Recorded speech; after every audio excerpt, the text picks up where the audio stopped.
64 pesos a day. Sabi ng NEDA, hindi ka na daw mahirap pagka yan ang budget mo. So, parang 21 pesos per meal. And guys, tara patunayan natin kung totoo yan. Papakita ko sa inyo. Oh, ito na. Guys, gumawa ako ng meal plan for breakfast. Siyempre, rice, 15 pesos. Nescafe stick, yan, 4 pesos. At sugar. Siyempre, asukal, yung tigdo-dos. So, 21 pesos. Pasok tayo dyan.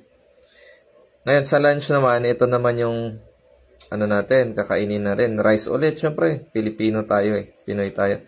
Tapos, 3 boy bawang. Tigdo-dos yun, di ba? O, pasok ulit, 21 pesos. Syempre, dinner, guys. Ito, pinaka-importante. O, rice, 15. At syempre, medyo social tayo. Magmamilo tayo. Para mainit-init pa, di ba? Tapos, yan, 22 pesos. Guys, totoo nga. Totoo ang sinasabi ng NEDA, 64 pesos a day. Ayan o. Oh, hindi ka na daw mahirap pag ganyan ang kinakain mo. Share nyo rin to para mapanood ng NEDA. Langhiyang NEDA yan.